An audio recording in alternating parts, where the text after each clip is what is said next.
Franklin and Wilson Elementary Schools. They are being closed. The buildup led to the announcement today. Little Rock School District will indeed close 2 elementary schools as part of a massive budget cut to teach the 11th grade. Superintendent Michael Poore said 5 schools were originally on the chopping block when he first started talking to the public about these budget cuts. But in the end, it'll be 3 schools that get closed. 1 school is getting repurposed, and then 1 school is actually being saved. Stevenson is going to go from 400 and something kids to almost 800 kids. Every drop of the scientific research we have in education says those kids will suffer. Rock School District Superintendent Michael Poore updating the district's plan to cut $41 million out of the budget. Parents say it's crucial that they have small classes and more support at school if they want to thrive. Instead, education experts think they'll get the opposite.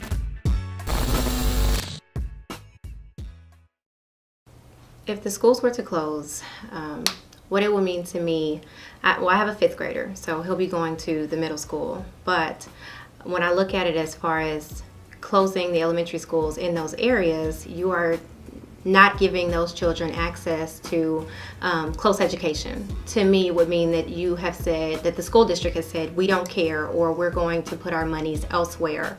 And that is not in education of children who look like me or my son. So it would be offensive for not only as a parent, but children coming behind my son in schools. I think a lot of times the kids need comfortability. You know, they need to ride by and see their school, you know, see their playground. Things like that are very important, even for my kids, to be comfortable in their settings. A lot of times if you take them out of their neighborhoods and the areas, it can become, like I said, a situation where kids feel uncomfortable. One of the most important things I think about school and after-school programs is the culture, and making sure that the kids are comfortable and the kids have a positive environment. You're taking them to places where, you know, they may not be even the majority anymore, and that's going to be different. So when I think about this, school closing as a parent, it gets very interesting, because when you look at schools, you look at businesses, as a parent, if I'm working somewhere and I'm expecting, you know, hey, a school in my community to be there, and all of a sudden it closes, it inconveniences me as the parent, and it inconveniences my child. Now you can bus, you can do all this kind of stuff, you know, you can take my child over here, but if I don't get paid a lot of money, 9 times out of 10, when a school closes, the businesses will follow. The 3 elementary schools that might be cut are in poor, minority-dominated areas. As they think about Martin Luther King Jr., parents worry that closing the schools will destroy the neighborhoods and increase segregation. Well, one, we know that criminal activity is typically seen most prevalent in low socioeconomic areas, as well as uneducated or areas with lack of education. So if you take the one thing that they actually have to do from 8 to 5 away, bust them out, one, it's going to affect dropout rates in the sense that, or I guess violence in the sense that if you're not going to accurately educate these children, you're simply preparing them for the pipeline to prison. And prior to getting to prison, they're going to involve themselves in criminal activity. That's how they're going to end up in prison. So you're simply just starting the domino effect of setting these children up for failure. And all of a sudden these teachers are being relocated, these kids are being relocated, the school is going to close, the community is going to definitely start to diminish, crime is going to start to, definitely increase. If you have a vacant building, if you do all this kind of stuff. So That's for failures. I think those benchmarks need to be put in place. And I don't know what all of our school district has in place, but there doesn't need to be 30 kids in one class. I think that's a tough situation for a teacher to be in. It's hard to blame a teacher for anything. If you look up and you got 25 kids that are on completely different levels. It gets even more crazy when you start really getting down into the nitty gritty of this thing of why. Why are these schools closing? What's really going on? So I think that it's going to take some dollars, from the government that can get the kids the resources, that can measure out who's at what level, and try to put as many kids on that level as possible and try to grow them up at that level. So for instance, if you have 2 4th grade classes, and I hate that, you separate kids, but quite honestly, while we're where we are, you have to really dissect who's where and who can you get to this level, who can you keep pushing. Because let's just say if you have a kid, and just to use round numbers, if they're in the 4th grade and they're reading at a 90%, I'm just giving numbers, and then in that same class you have somebody that's reading at 30%. So where does that teacher teach from? Do they teach at the 31% so the 30 kid can grow a little bit? Well, now the kid that's at 90%, they suffer because they're in the class and they're bored, right? And so a lot of times when they're bored, they're going to cause trouble. If you start to look at the money, right, you can put money into a community and it'll change the community. You can take it away, it'll change it as well.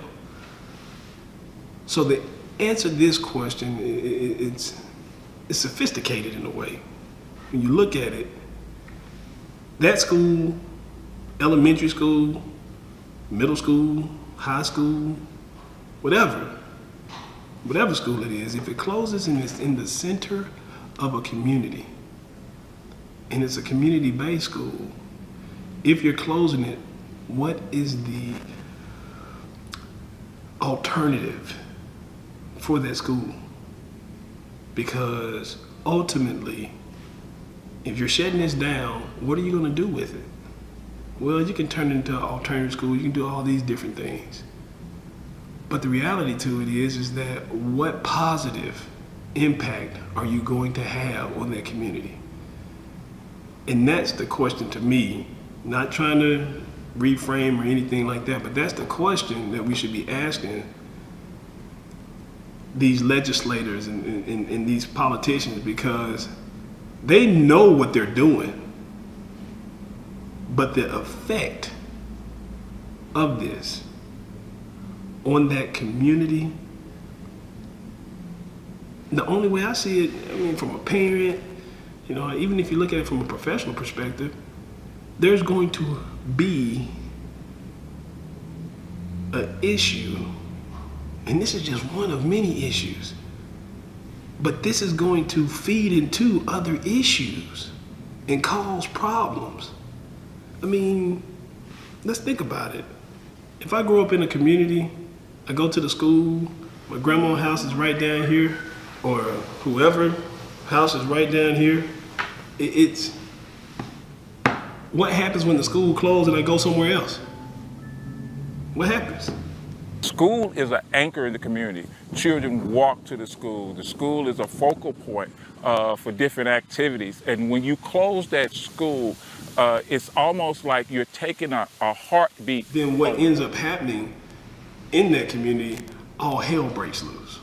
What do I mean by that? So the school will leave, which means that those teachers, some of them, it's not like back in the day, whereas, you had your teachers staying in the community that they were teaching, so everybody was here. So when the kid would be leaving to go home, bang, you got, the teacher walking home and the students walking home with the teachers. It's not that way anymore. But if it was, that would be awesome. Because if the school was to close, then hell, the community would close. Right? The stores would close. The schools that are likely to close are in lower income neighborhoods here in Little Rock, as well as, this trend that we saw around the country. So students that are in schools that... Years, people getting in there and lending a helping hand. We really, at Park, we enjoy people that come in and give a different spiel, a different voice. I think that there's so many different business owners and so many different interesting people in Little Rock, not to mention the world, that have something to tell these kids. I think that the measuring of success or failures, I think those benchmarks need to be put in place. And I don't know what all Little Rock School District has in place, but there doesn't need to be 30 kids in one class. I think that's a tough situation for a teacher to be in. You know, it's hard to blame a teacher for anything.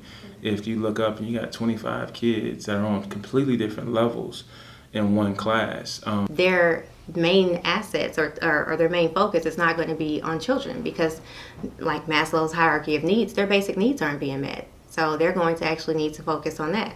Well, if you have the teachers distracted by the fact that they're not making money, children actually can't protest, and you're already in low income areas, so you have parents that are most likely single parents. According to the last census, only about 30% of children are raised in a two-parent home. That's 7 out of 10 kids that have a single mom in that, or a single dad. But in that, they're probably working 2 jobs, you know, according to the Business Bureau and all of that. So when are they going to come out? If they can't take time off to come to a parent-teacher conference, how exactly do you want them to strike?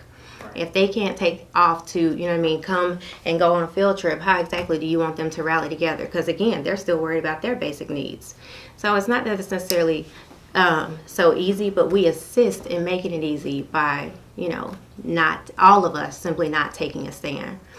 As far as districts or anything else? Dropout crisis. Each year, approximately 1 million students drop out of high school. That's roughly 7,000 every day. 75% of our sample believed that resources are not distributed fairly and according to need across the district.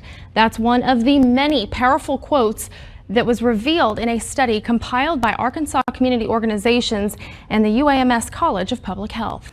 If education is not necessarily your priority, but profit is, and you know that football teams bring out money and they can pay to get in the game, and you're going to be able to fill your stands and then use that money for other stuff, then that's where the money is. So that may be where your priorities are. If your priorities were to simply educate all students, be it through math, be it through arts, be it through chemistry or biology or underwater basket weaving, regardless of what you decide is important, your resources will align with that, just like in your personal life. You're going to decide what's important, you're going to pay that first, and then everything else it may happen. If football and basketball is what these districts have decided is important, then that's where they're going to align their resources. Joint High School, and they're already making assumptions, well, then they're going to cut off things that they don't think are profitable. And by profitable, I don't mean the school actually making money, but if we educate this child, will it help us? Will it help our community? If they're already not viewing those students like that, then they feel no reason, no accountability to keep it open. It's not on me to worry about whether somebody cares about me or not. Yeah. I have to care about me first, right? And so as far as my people, I'm not saying that we don't, but a bigger push to care, a bigger push to put things in place. And so if nobody else is going to support it, we have to support it, you know. And so if we were the ones that pushed it, you know, more leaders were to step up, and more leaders, you know, that are regular people, you know, step up and push initiatives and things like that. I think that there'll be growth in that, right? I don't think you can look at what President Trump or anybody else is doing. I think you got to look right smack dab in your neighborhood first, and then move to your city, then move to your state, and you got to grow from there.